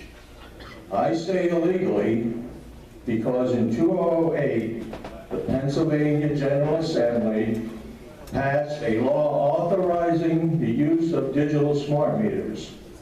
The law did not say that they should be mandatory. That was an unauthorized decree by the Pennsylvania PUC. Anyone who has the internet can look up 2008, HB 2002, or Act 129. It's fairly clearly, and again, if you want more information, I'll be in the back. But now, to eliminate, where am I at here? Oh, okay. I was doing a little sort of tongue-in-cheek. By now, our eliminate illegal pensions for elected officials guy, he was sitting here, but he's in the back, he's probably all giddy because he is recognizing that our elected officials are showing some consistency. They're still screwing us. Which, I hear consistency is a good trait. These elected officials are the same people that spend inordinate hours debating if it is great for a guy who thinks that he is a woman to wave his penis around in front of your 13-year-old daughter's restroom at school. Now, I'm sorry for that little distraction, but our elected officials need a good dose of common sense. By now you may be forming the opinion that I am not the #1 fan of mandatory use of smart meters or other mandates from our General Assembly. That's personal and maybe should not even be discussed here. But going back to the subject at hand, I want to make it clear that there are many useful applications of the digital technology that smart meters use. Some of them already impact our everyday lives. One of the early uses of this technology was to automatically and remotely set our clocks to the correct time as indicated by a master clock located in Colorado. You may notice some later clocks, we don't even have to set daylight saving time anymore, or it gets automatically done. So we never know what the hell's going on. Another more recent common use of this technology is the ability to purchase services and goods through our Dick Tracy mobile homes, to have items delivered practically as fast as a speeding bullet, with an immediate notice sent to that same phone telling us that our long-awaited package is on our doorstep. Now that's pretty great. You know, you didn't even have to interrupt your hot toddy that you were enjoying, or crawl into a gold car to travel across the town to get maybe a pack of napkins. And that's pretty neat. And I doubt that the vendors would ever use that data from your personal buying habits for marketing purposes, right? There are many other helpful uses of this technology, including your GPS. And I keep emphasizing both ways, and we'll get to that later. Because it has to know where you are in order to put the proper display on the screen. Of course, all your information is recorded, and it could be sold to the highest bidder. Do you really think that it is just coincidence that you receive a notice that your favorite donut store is just 5 miles down the road? So as you can see, the use of technology usually comes with a price. Now, I don't know what that sentence doesn't make sense to me now, but I wrote it. Getting back to smart meters. Now that we, meaning a utility company, have our smart meters paid for, and we are still charging the unsuspecting customer for them, even if they do not have one. Well, What can we do with this personal information that we collected? We could join forces with the appliance manufacturers and install chips in all appliances that could record usage data and transmit it to us through our smart meter. This technology is currently installed into one of the robotic vacuum cleaners that probably a lot of you ladies that have them really love, because they clean every place that needs cleaning except where it needs cleaning. Anyhow, these cleaners can be connected to the cloud or the Wi-Fi, and they have the capability to sense and record things like which are the dirtiest areas of your home. And with both-way, double back and forth communications, the machine can be directed to clean more thoroughly in those areas. Now, that sounds pretty simple and kind of neat. They may be the first, but others are scheduled to follow. As the power companies reflect, is we could then sell your personal information and make trillions of dollars. I mean, that sounds great. It's your personal information, but they have it. And the problem is that the income to the power companies is regulated by the PUC. All income is controlled by the PUC. And, you know, that's a pretty simple thing. We'll just petition our friends at the PUC to deregulate income that is not directly received from the sale of our services. That means no one will have any control over those trillions of dollars that we are making from your personal information. And this proposal is currently, right now, before the Pennsylvania Public Utility Commission. They won't tell me that it is because it's not officially granted a hearing yet. I have communicated with the PUC, power companies, the governor's office, and sometimes I get answers. I asked the governor if he could put a mandate on smart meters till we determine if they were harmful to our health. And he sent me a 1,050-word page of information about how great he was doing in office. But I got a reply. The PUC isn't quite as subtle. The answer, when I asked them for documents on the studies that they made to show that this technology was safe, they sent me a paragraph stating that they essentially lived by their decision. They wouldn't discuss it, and they said that no further data was available. I'm going to digress a little bit. The right to know laws are great. We should all use them. But you have to know how to use them.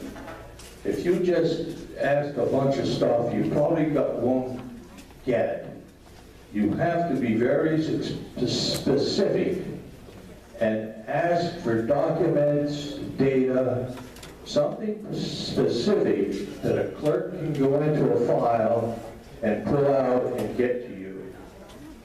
But more importantly, whether you get that information or don't get that information, it's recorded that you asked for it.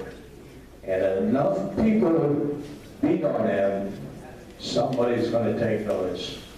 So it's very important that I can give you more information on that later.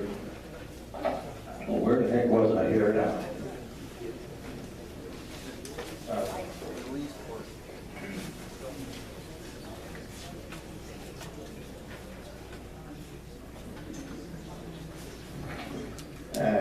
That's a bunch of bull.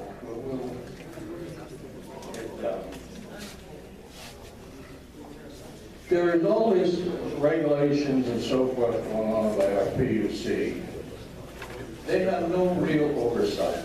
They don't report to the legislature or the Senate. The governor appoints them, and they only answer to the governor. If you look at the backgrounds of the PUC commissioners, I don't know if public should be used in their title, because they are all associated with the power companies in their working life. Can we refuse to let them on our property to install the meter? Of course not, and I was just going to get to that. Thank you for asking. They used to, the rules used to be that they could not shut your power off for any reason except non-payment of bills.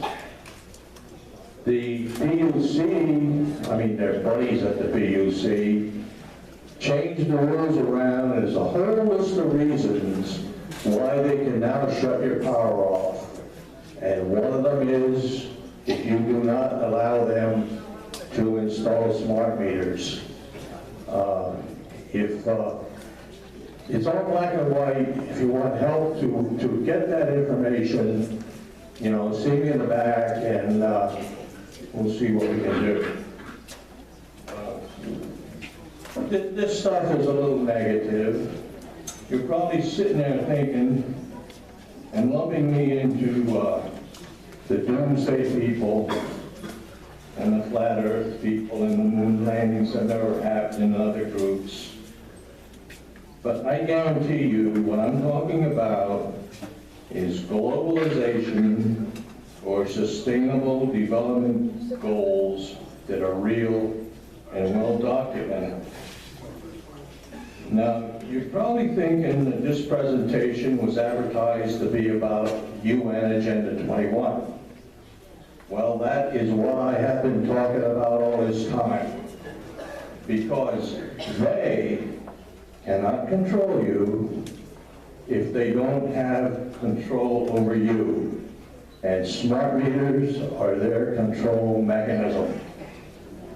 They're funded with your tax money, and they can transmit data both ways, back and forth. I addressed that a little bit earlier. So getting back to Agenda 21, it was, let me get the facts straight. It was named, what are that?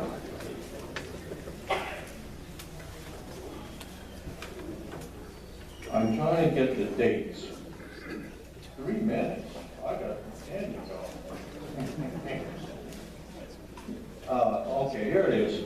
Back in September 2015, the United Nations Sustainable Development Agenda has been implemented, and there's been a 15-year plan on January 1st, 2016, where it was implemented. Now, this decree is supported by the U.S. Congress as part of our annual donation of about $10 billion to the UN. And the UN has signed on as an active participant in the plan from 2015. I can't express to you enough of how serious this would be to your grandchildren. This plan, if this plan is successful, and Washington supports this plan with an annual donation to the UN Sustainable Development Fund of about $3 billion. Now that's, President Trump has reduced that down to 4. Gee whiz. Sam's telling me I gotta skip a lot of stuff. What I would like to encourage all of you to do is get information, become proactive, send information to our legislators. It's a serious problem. I have a lot of examples here, but the book is out. And Please see me if you're interested in doing anything. I'll be back there. The amount of information I have is scary as hell, and it's well documented. It's in black and white from UN-generated documents, official records. Big Brother is alive and well. Now I guess the Eagle reporter left. I was going to beat on them to try to become more proactive in the paper.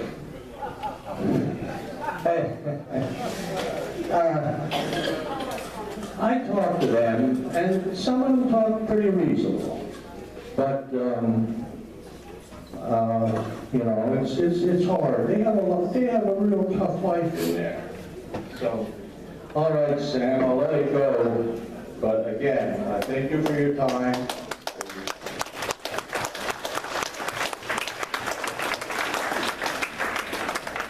Alvin, first of all, thank you. Agenda 21, folks, when he said 20 minutes, there's absolutely no way he can cover it in 20 minutes. So we're going to need a part 2, 3, 4, and 5 maybe. We'll just have to see. Okay? A what? Maybe, well, we'll see. We'll see about that. Okay, we talked about maybe having a part 2 with Eldon on Agenda 21. Rod's up next, and he has part 2 for what he had talked about earlier. You're up, Mr. Chairman of the Legislative Committee.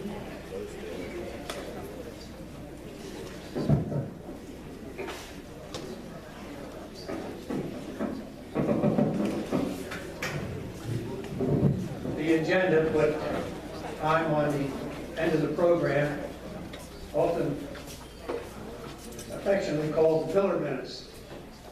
That's another way of saying, a code word for saying after lunch.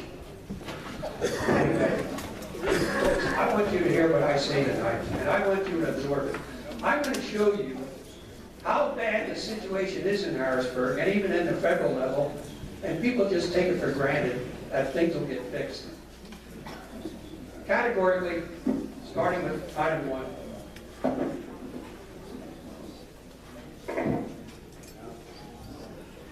I just want to touch base on the one item that was discussed tonight, sanctity of life. 1973 was the Roe versus Wade.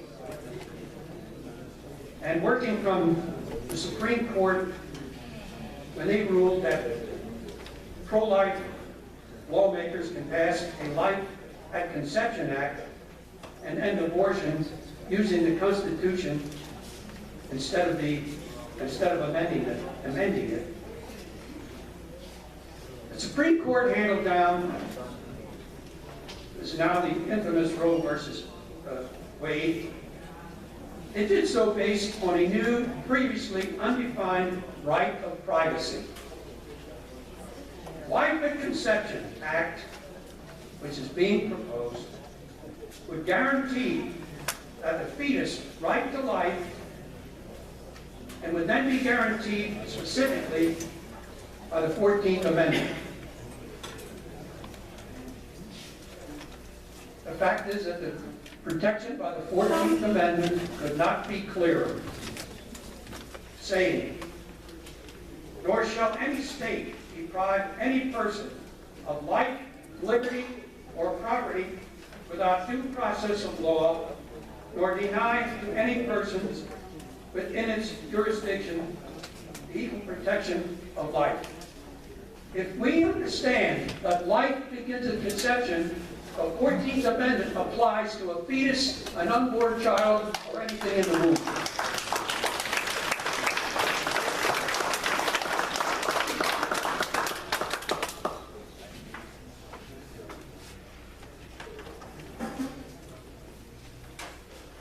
Getting to the 14th Amendment, it's touched on tonight.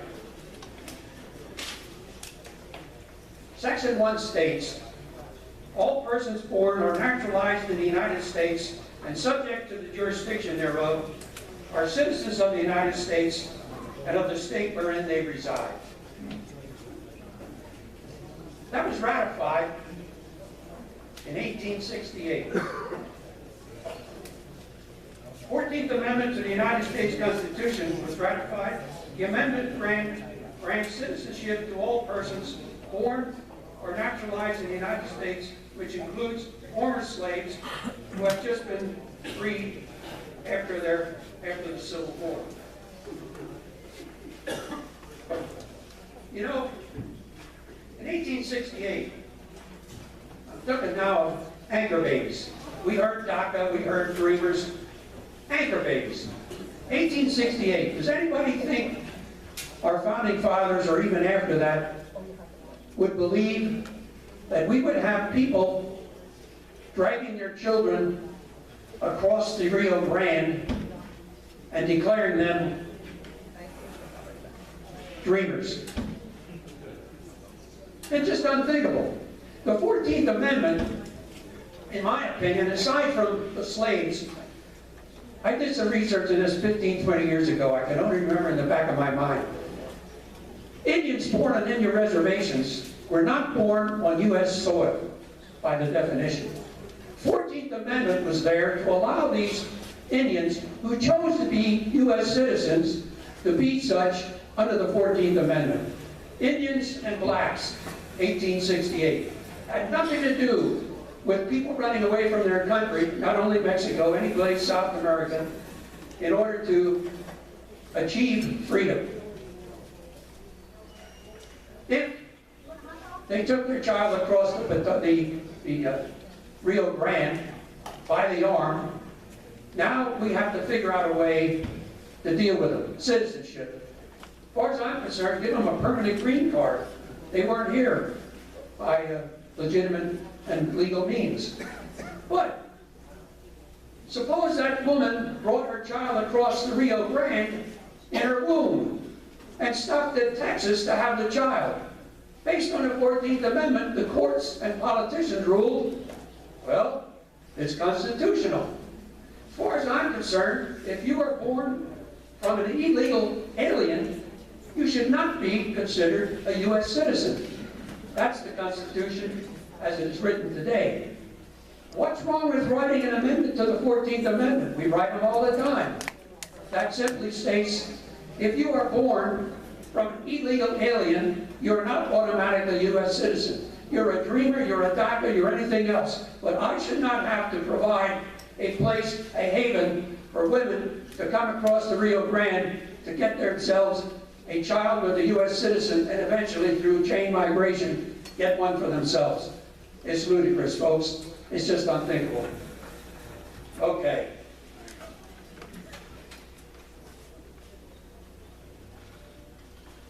How do we change that? I had a chat with a lawyer a few nights ago. He said, Rod, it's just too difficult. To amend the Constitution, it's too difficult. It's too difficult because we need 3/4 of the states to ratify an amendment and 2/3 of the federal government. It's difficult. Hey, I don't pay these guys to do the easy jobs. I can do those. If it's difficult, fine. Go do it. And change the laws. Change the Constitution by all methods that are available. Next subject. Iran, North Korea. This is a real mess, folks. Where does it stay? Bill Clinton. Bill Clinton gave North Korea $5 billion of my money, your money, and 2 nuclear reactors. And any preach that we solved the problem, folks, they will not do any more research to weapon materials. I got a bridge, you want to buy it? Obama and Hillary. They took a bundle, as far as I'm concerned, unmarked pills, flew them into Iran, 2 billion of them. In addition, unfroze $100 billion of assets. What was for? It was for going towards infrastructure. Well, how about that? So now Iran says, we'll take it. So we'll take the money we use for infrastructure, and we'll use it to buy materials, nuclear, whatever, from North Korea. We gave them the money.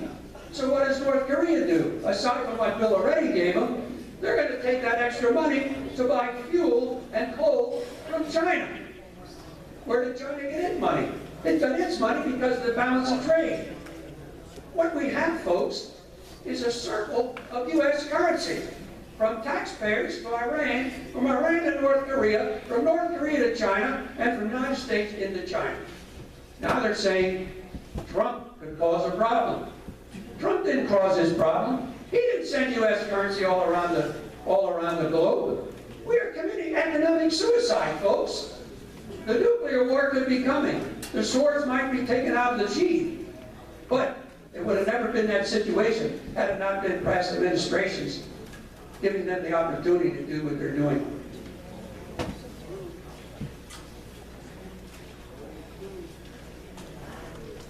Let's come home. Homestead exemption. We all know about the homestead exemption bill. You all voted for it. Frankly, it was a no-win situation. If you would have voted against it, Harrisburg would have said, apparently you don't want property tax reform. So as a result, people were encouraged to vote for it. And the overwhelming majority of counties voted for it. And the other thing by voting for it is, now you create a situation where Harrisburg says, now we're going to amend the Constitution so we can create a homestead exemption where if you live in a community that has high property taxes, they can give you relief under this act, up to 100%. Folks, if there's any to be eligible to give tax relief up to 50%, I know of no district in the state gave taxpayers a 50% reduction in property tax. Now that we pass this bill, is it going to happen? I tell you what's going to happen. We're going to pass this bill, we're going to fix the Constitution, we're going to have Schuylkill Valley with no industry saying we can't do this. We need the income to finance our schools. So they're not going to buy in on it. Wilson, a lot of industry, a lot of business, they're going to say, great, we can do it because industry will pick up the tab. So now you have two different situations. One district, high property tax, one district with little or no property tax. If you live in that district that didn't provide this exemption, where do you go to sell your house? Who's going to buy it? They'll buy a house in Wilson. Oh, low property taxes, I'm for it. The other part of the problem is Harrisburg is going to try to figure out how to redivvy the money. So because Wilson bought in on it, they'll be entitled to additional Harrisburg money because they need to compensate for their no more property tax. On the other hand, Schuylkill Valley won't get that benefit. So you're going to pay twice. You're going to pay high property tax, and your money is going to be laundered to Harrisburg to get back to Wilson to make up for the fact that they bought in on it. That's the kind of bills we get through Harrisburg, and that's the kind of bills are sold on us like, what a great deal, homestead exemption. Folks, you've got to read between the lines. These guys can screw up anything, and they're going to screw up this property tax thing until it's over. I guarantee you. And I was on property tax when Sam Rohrer was in. I wrote the first pieces of paper on property tax. And I've been at it that long. Fortunately, we have people like Brunbulls and others have carried the banner now, and they're moving forward. Do not let them off the hook. Dean Clark, another one. The cost of government. You heard tonight, we have the most expensive paycheck, or biggest paycheck governor in the nation. That's true. That's not all we have. We have 203 reps and 56 senators. That's 253 governing elected officials running this state. Collectively, at $86,000 a year, their paychecks is $21,758,000. Is that high? Well, I'll tell you how high it is. New York, 213,000 Senate members, $79,500 a year. $16,900. We exceed New York in the cost of running government. Ludicrous. California, they get 100 House and Senate members. California pays them $100,000 a year. Except, that's only $10 million payroll. Texas, 181 House and Senate members, $7,200 a year, and I think they only meet every other year. $1,300,000. New Hampshire, 424 House and Senate members. Yeah, they pay them $200 a year. I think they get a pass on the turnpike or something. We are paying a fortune for the government we're getting. Unfortunately, as it was mentioned earlier, we are at the very bottom economically. We're at the bottom attracting business. We're second at the bottom retaining business. Kids go to our public colleges, Penn State, they graduate, they need a job. They're not going to hang around in Pennsylvania if there isn't any. They'll go to another state. That other state will reap the benefits of the money we paid to educate that kid, and they're going to move further ahead of us. How serious is it? Our population is going down. We're going to lose another congressman. And what's left is, many times, the senior citizens. We are the second oldest by age-wise, in the nation.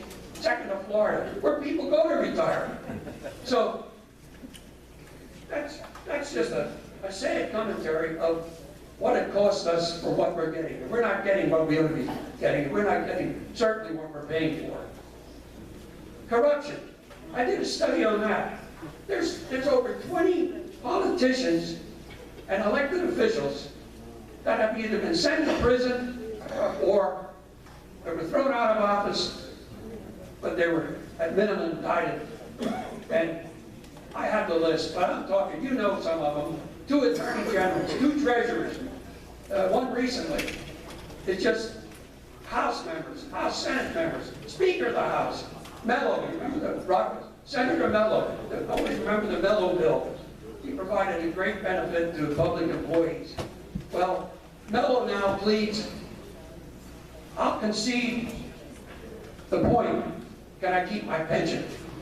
That's on their mind, that pension. That pension system is important. It drives a lot of decisions. I'll tell you how bad the pension system is. First of all, how did we get to, we're $60 billion in the hole climbing. Now, I'm resonated to some of them. I think the last count, 22 House members or 54 House members, 26 senators, 6 senators opted out of the pension system. They have a pension system that's defined benefit. Industry let go of defined benefit. They couldn't afford it. They went to defined contribution. In fact, most of them don't even put money into the system. It's strictly employee's choice. How did we get there? Here's a chart I put together. Starting in 1987, House bill, pay raise, 1995. Pay up and COLA increase, 1997. Pension increase, 2001. Pension increase, 2002. Pension and COLA to retirees. Where in private industry does your company decide after inflation that pension he gave you, we're going to give you a little bit more? It's easy when it's taxpayers' money. It's tough when the bottom line is hit. So, as far as I'm concerned, that was just not appropriate to give private or give retired employees of the state, which includes politicians, additional monies after the contract was agreed to. One of those pension increases was an increase of 50%. They gave public employees 25%. I call it hush money. 50% there plus all the rest they gave. Then they had the audacity after that for the midnight pay raise. Fortunately, we raised enough trouble about that they rescinded the midnight pay raise, but everything else stayed. That's how we got to $60 billion, folks. They kept raising their ante to put it in their wallet, and while their wallet was being filled, yours was getting empty. Now we got a $60 billion bill to figure out where we're going to get it. School districts, 60% of a tax increase, as they estimate most of the time, 60%. is strictly to cover the pension downfall. That's the same deal. We're not educating kids with tools they need. We're figuring out a way to raise money to pay these lucrative pensions and benefits that were put there because the politicians in office had the authority to do it.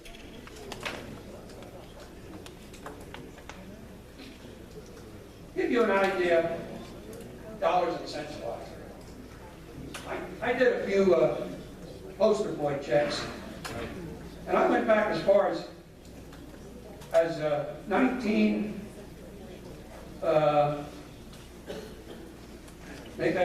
about 2001. Here's some of the examples of politicians taking tax money in their pension system. Frank Oliver, I don't know how this ever got through, but it's there. Frank Oliver retired in 2010. Frank Oliver walked away with $286,000 a year pension. It's nuts. His total, by the time he hit 78, will he have accumulated $2,288,000. He took a lump sum of $418,000 when he walked away. That lump sum is the money they claim they put in, and they did, except at 4% compound interest. It grows, and when it finally grows, a good investment for them, but it doesn't help me as a taxpayer, they walk away with it. That's an egregious example. Bill Rieger, he walked away, lump sum, $369,000. Total he'll collect, I ran this to about 78 years old. I could have run it to 80, but at 78, he'll still walk away with $1,378,000. His annual retirement, $114,000. They only get $86,000 a year in their pay. And they get tax money. That's all my money, by the way, and yours. The lump sum they took, I didn't put that in. I helped pay the interest. But the money they take, that we put in, that's the number that ought to be disturbing, $114,000 a year. Midnight pay raise, we kicked out two people, my party, Republican Party. We kicked out Jubileer and Chip Wrightville. Chip Wrightville represented part of Berks County. Chip Wrightville was further west. They were the architects of the midnight pay raise. We kicked them both out. One was Senate Pro Tempore, one was Senate Majority Leader. We kicked them out in our own primary. That's how Mike Fulmer got his job. That's how Eichelberger got his job. We had enough of it. They're gone. They're gone, but not forgotten. Jubileer. Jubileer took, the day we kicked him out, he could write down to personnel, I want my money. Jubileer took $193,000 right off the top. The rest of it is my money, your money.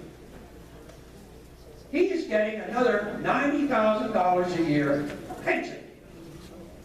Keep in mind, $86,000 is all they're making. Now he got a different money because he was Senate Pro Tempore and all that stuff. It adds up a little. But based on that, if I carried him out till he's 78, he'll have taken $818,000 at 78 years old, or a total actually of $1,112,000. Chip Wrightville, he's going to retire $45,000 a year. He didn't have the years of service. He'll have $631,000 at 78. Lump sum, he took $132,000. He'll have accumulated $763,219 till he's 78. That's all tax money.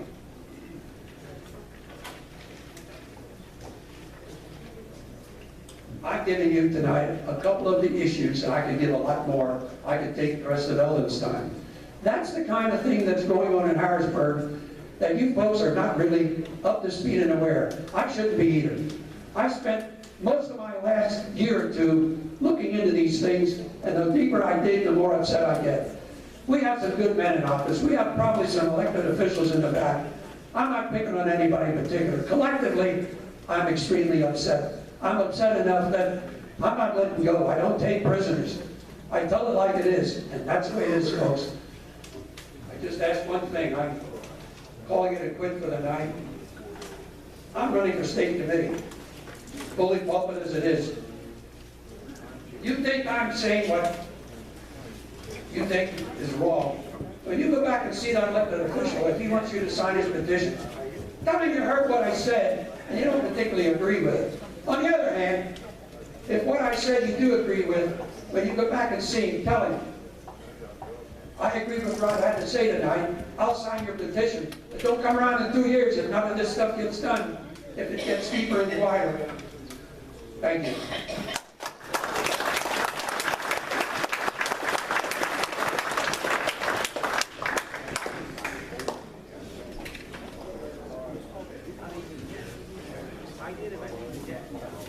Thank you, Rod. Folks, Rod wasn't kidding. He could go on for hours and hours. You cannot imagine the research that he put into this. He spent maybe 6-9 months, not really sure, I'll tell you. He has probably a couple hundred pounds of papers he's trying to put together. There's so much data here. Certainly, there's a lot that needs to be done in Harrisburg. A couple announcements. We are at the end. Yes. Folks, he said he missed a major point. What do you think? Should I give it another crack? Yeah. Yeah? 1 minute. Okay. 1 minute is all I need. I told you folks how this pension system is driving us crazy. I'm telling you further, the pension system the politicians are making is actually unconstitutional. Article 2, Section 8 of the Constitution states clearly, legislators are entitled to salary and mileage and no other compensation whatever. What happened? The Supreme Court ruled, oh, pensions, they're benefits. Benefits aren't in the Constitution, therefore they're constitutional. You know, that's the Supreme Court, same Supreme Court that voted 5-2 Democrat, 2 Republican to demand gerrymandering change. Supreme Court has no authority to say, if you don't change it, we will. They're overstepping their authority. They're a bunch of activists. But that same Supreme Court that ruled that pensions were constitutional, they're under the umbrella of pensions themselves. I can't have faith in the Supreme Court. One of them we threw out for, or I guess he resigned under pressure for pornography on his computer, and the other one used money to run our campaign against the law. Those people are supposed to be immune to politics and above the law, and in both cases, they violated their oath. That actually was part 3 of Rod's tonight. Okay, folks, a couple announcements. Eldon, he will be doing a presentation on smart meters and Agenda 21 on Berks County TV February 27th at 7:30 p.m. Those are great subjects, folks. If you get an opportunity, certainly review them if you can. Also, March. We had Senator Wagner, of course, here tonight, and Jeff Bartos. Next month, we're going to have Paul Mangle, and with Paul, we're going to have 3 of the lieutenant governor candidates. So we're going to have Peg Lunson's going to be here, Joe Gale's going to be here, and the new one who just, Diane, someone here. Oh, Diane Vaughn. Okay, thank you, whoever that was. Also, actually, April candidate night, that's up in the air because everything has been changed and there's a couple other issues going on as well. We certainly don't know where the redistricting is going to, redistricting map is going to take us. Folks, that is really it. We have a couple minutes left. We're going to close the meeting in a prayer. There is petition signing in the back. Please take advantage of that. If you haven't signed, please do so. Thank you very much. Linda?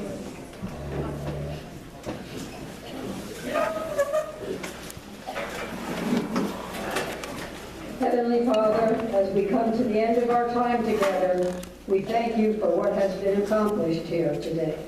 May the matters discussed serve as catalysts to move us forward and to cause us to advance and see growth in all areas of our lives. May we leave here recognizing you are the God of all wisdom and you are willing to lead us forward. This we pray in the name of the Lord Jesus Christ.